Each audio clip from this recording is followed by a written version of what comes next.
So what are you fertilizing with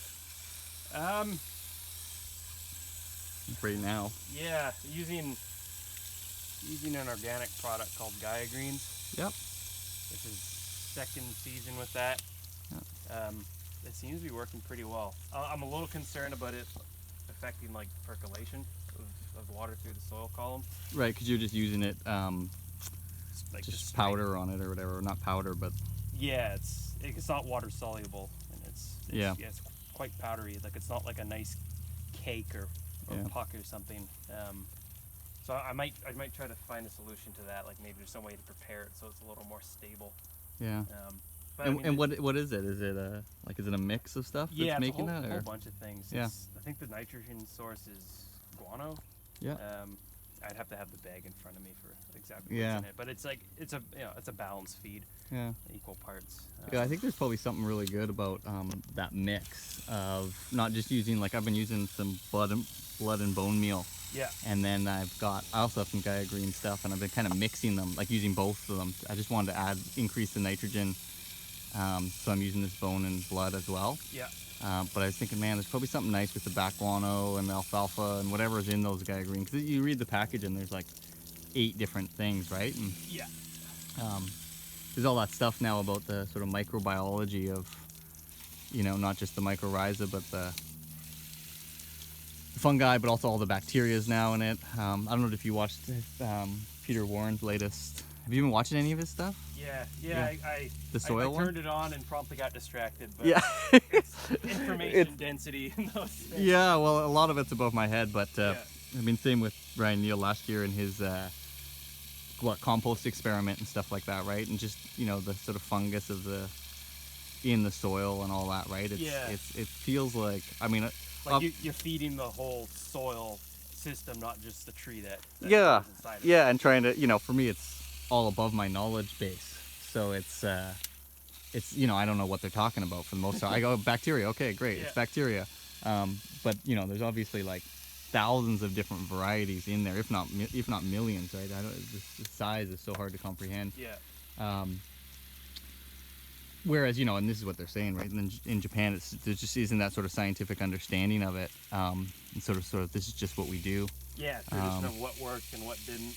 Yeah, which is a science unto itself of trial and error, but not having that kind of,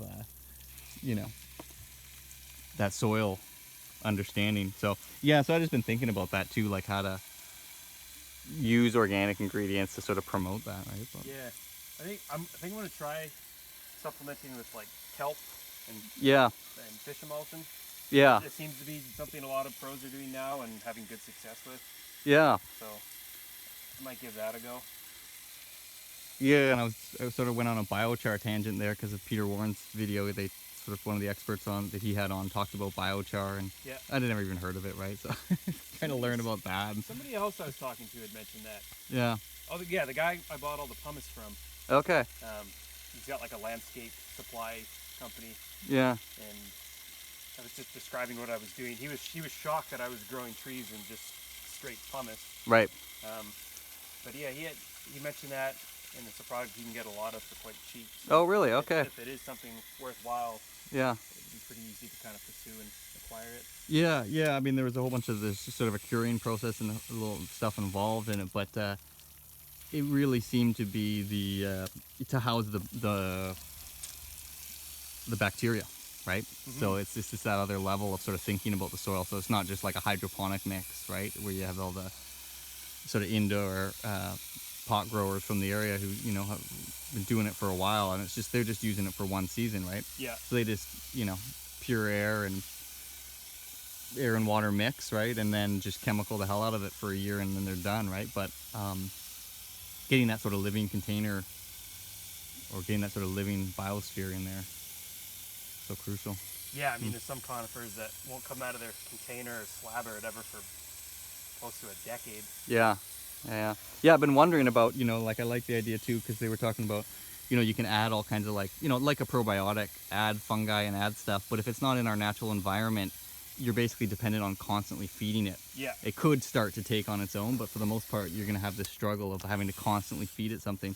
So I was wondering, I was thinking about, I'm going to start mixing in some moss into my boxes a bit, like especially for the starter one to get all that air in there. Just chop it up a bunch and then mix it in. But I was like, I wonder if I should be collecting mycorrhiza from the area, and or even like species specific mycorrhiza. Yeah, exactly, right? So it's like, okay, here's the firs, or we got lots of firs. There's some mycorrhiza in it. You get some of it, just introducing it into the container more and seeing if it takes, kind of thing. If you're field growing too, right? Root pruning every once in a while, you could root prune, dig back, open up that soil and root mass that has it all kind of already associated and attached to it, and just slip it into your soil mix. Yeah, I don't know. Yeah. Well, these are all the ideas, right? And like, it's the kind of that next level stuff. I feel like it's a bit beyond me, but I'm probably my biggest learning for the first year for me was soil. Getting good soil. Yeah. Like, it's just like, oh, this should work. This will be okay. And then you just realize, like, okay, if you're gonna put all this time into it, get a good soil mix. And so well, most things will work too, as long as the pH isn't some super wacky thing. Yeah, that's right. Like you can grow a tree in styrofoam. Like it's amazing, right? And then the problem is, though, you have that 10% reduction, 15% reduction, tree starts to get down, get a disease, like it's just this slow decline at that point, right? And try to keep these trees as vigorous as possible. But so yeah, it's just kind of a continuation of that process for me. This is a beautiful tree. I love this tree. Look at those little oak, little oak leaves, right? It's so cool to see them so small. I haven't seen them that small, because I'm looking at the oaks here. Gary oak, so it's not quite cold hardy enough for this area, so I have to protect it throughout the winter. It had a really major repot.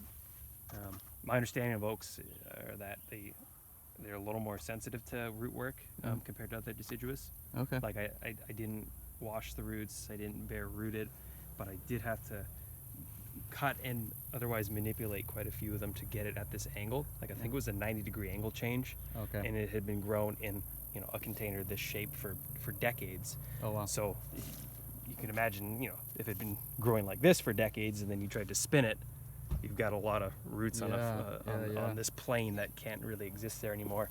So the growth was a little weaker than what I'm used to.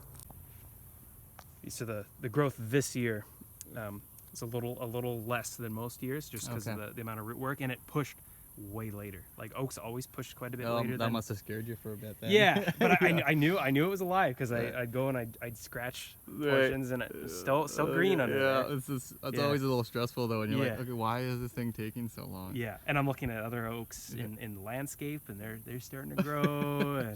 And, but it seems to be something they do. After major root work, they put a little bit of resources. Is this into less into the leaves, right? Is this from the ramification, or is this just also naturally, or is it a mix? Like, do you know if it's smaller to begin with, or? I love that. Fully grown landscape trees, I think the leaves are pretty much the same size as any other oak. Okay, so 3 times the size, right? Really? Yeah. Than that, right? Part of it is just it's a weak push this year because of all the work that was done. Yeah. It was wired last fall too. Yeah. Well, I can see you got some serious wire on there. Yeah. Not the most beautiful job, but everything's where I want it to be. Yeah. So, well, with certain, I mean, if you're not trying to depends on the kind of bends, it's nice to have it a little out, so it's not biting in everywhere, right? So it's but yeah. Yeah, there's a few like little branches which didn't make it. I don't know if that was to do with the winter or the repot. Yeah. Nothing of any real significance. This branch back here pushed 2 weeks, maybe even 3 weeks later than any other one. You thought it was gone or almost. And it is weak. And that'd be a shame to lose, because it is a really good depth branch in the back there. Yeah, well, you'd have a big gap without much in there, right? So like, and this can be brought upright and grown to fill in that, because it is leaning towards like a twin trunk kind of thing. It's styled not necessarily to look like an oak, but more to look like the big deciduous trees that we have here, which are cottonwood and aspen and stuff like that, often growing near rivers, 150 feet tall, and just up until it gets above everything else, and then everything kind of just spreads out. Open. Yeah. And I am happy with how close to that image I got. Yeah. Now it's just a case of getting the kind of density throughout the whole tree.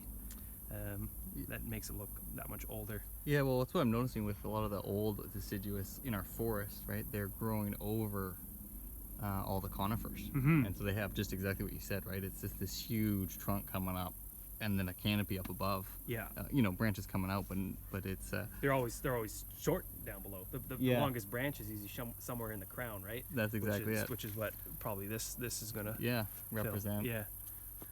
They're really slow to develop, these Gary Oak, though, because unless someone disagrees, you really only get one push in a year.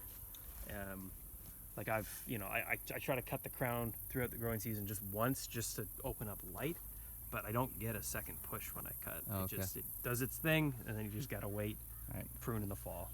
Yeah, I mean, that's one of the beauties. I've been loving the deciduous for that more so lately.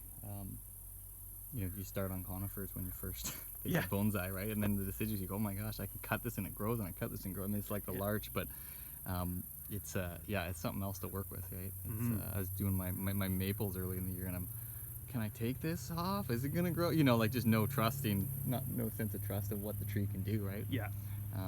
But yeah, so I'm hearing this one's a little slower. And there's those few varieties of deciduous that just don't have the vigor of the other ones do.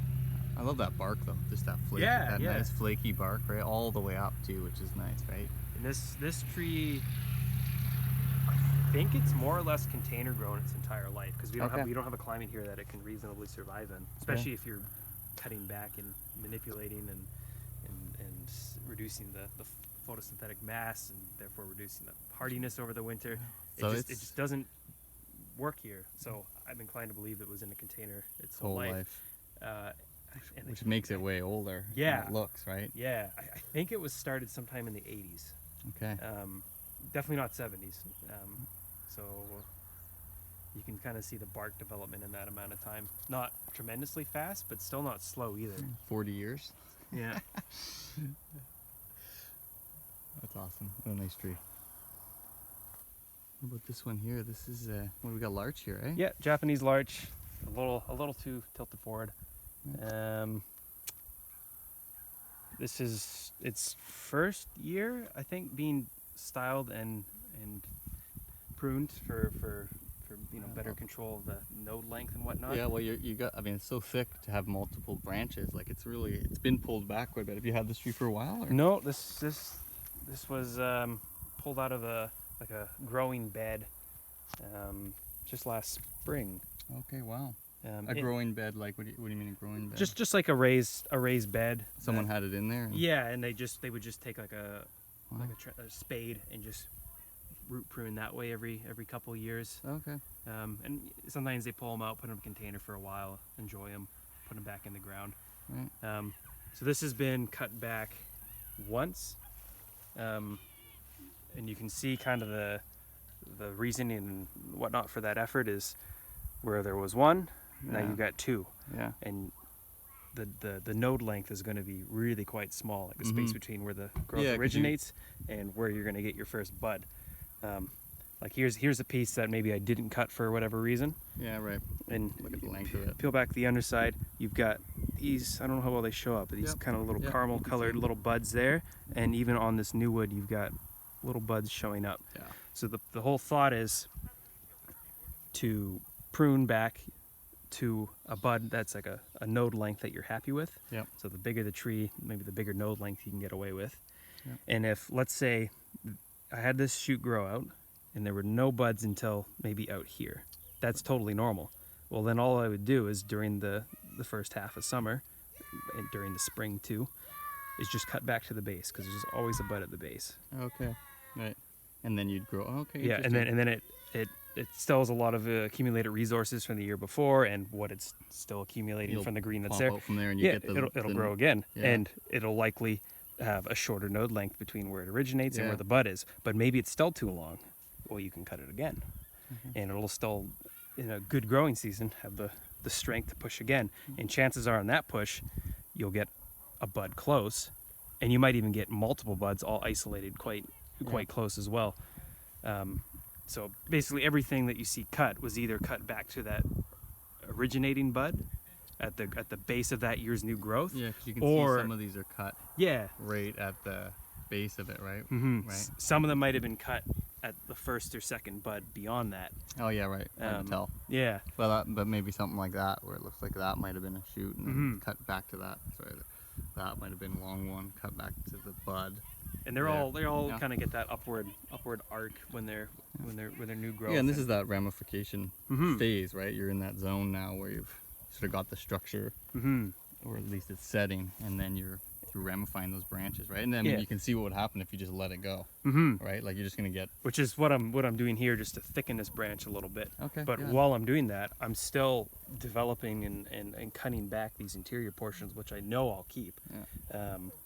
And building that ramification while still thickening the whole branch. Oh, nice. And portions of the crown and stuff too, because it was this really long taperless section. I cut back. I'm just starting to remove some wire now, actually. So I need this to take over as the new leader. It's way too spindly, and I want to bring the direction back this way. Even though it originates on this side, it's just another change of direction, which I wanted to have. So there'll be portions on this left to grow long, just to thicken this up so it doesn't look quite so superficial. And is this sort of same to apply with like the Canadian larch that we have, or is there something different you'd say with the Japanese larch in how you'd treat it? I think it's mostly just like a vigor thing. Like Japanese larch are just very, very, very hardy. So you just feel that they're a little more vigorous. Yeah, like I don't have the sample size to say for sure. Yeah. You should be able to get away with doing this on really any kind of larch, but whether or not you'll get that third push after that cut, I'm not too sure on. Oh, beautiful tree.